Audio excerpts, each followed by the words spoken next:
It began with a look. Not just any look, one that lingered, one that felt heavy with meaning I couldn't quite place. At first, I told myself I was imagining it. After all, this was Marcus, my stepfather, the man who had been a solid, reliable presence in my life for years. But that night, as I sat alone in the living room, the house quiet except for the faint hum of the heater, I noticed it again. His eyes, watching me from the doorway. They weren't the eyes of a father. They weren't even the eyes of a man who was merely curious. They were something else entirely, something that sent a shiver down my spine. "Are you okay?" I asked, breaking the silence. He didn't answer right away. Instead, he stepped into the room, his movements slow, deliberate. "Just thinking," he said finally, his voice low. I nodded, unsure of what else to say. But even as I looked away, I could feel his gaze on me. It wasn't threatening. It wasn't demanding. But it was intense. And it left me wondering what, exactly, was going on behind those dark, unreadable eyes.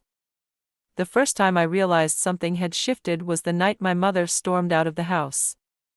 They'd been arguing again, another fight about money, about work, about things that seemed trivial but clearly weren't. She left without a word, slamming the door behind her, and for the first time, I felt the tension in the house crackle like electricity. I was sitting at the kitchen table, trying to disappear into my phone when Marcus walked in. He looked tired, older than his 40-something years. And there was a sadness in his expression that caught me off guard. "She'll be back," I said, though I wasn't sure if I believed it. He sat down across from me, his shoulders slumping as he exhaled. "It's not about her leaving," he said, his voice barely above a whisper. "It's about what's left when she comes back." His words hit me harder than I expected. There was something raw, something painfully honest in the way he said it. For the first time, I saw him not as my stepfather. Not as the man married to my mother, but as a person, a deeply flawed, deeply human person. The days that followed were strained, to say the least.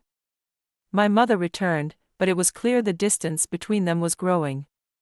They barely spoke, and when they did, it was sharp, clipped, and devoid of any warmth.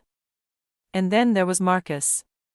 He started spending more time at home, taking on the role of caretaker in ways that surprised me. He cooked dinner, asked about my day. Even fixed the broken light in my bedroom that had been flickering for weeks. It was confusing, to say the least. He was attentive, thoughtful, and present in a way my mother hadn't been in years. And while I appreciated it, I couldn't ignore the way his attention felt different.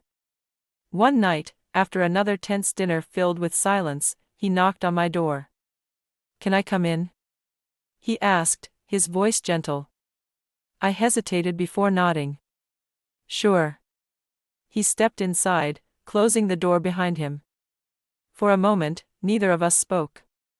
Then, he sat down on the edge of my bed, his hands clasped together as he looked at the floor. "I need to ask you something," he said finally. "Okay," I said, my heart pounding for reasons I didn't understand.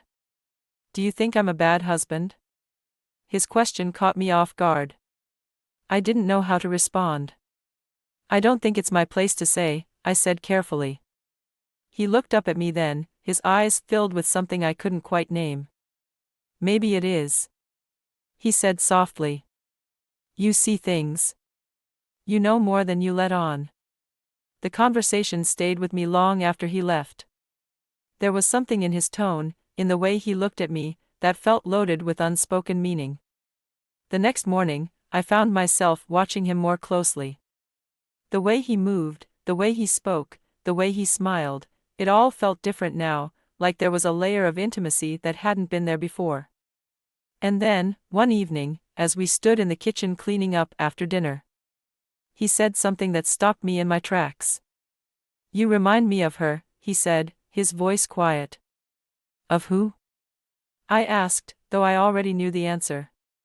"Your mother," he said, his eyes meeting mine. "But you're different. Stronger. More resilient." From that moment on, everything changed. The boundaries that had once been so clear now felt blurred, almost non-existent.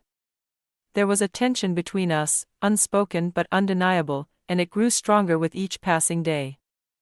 I found myself wondering what he was thinking, what he was feeling, and, more disturbingly, what I was feeling. It was wrong.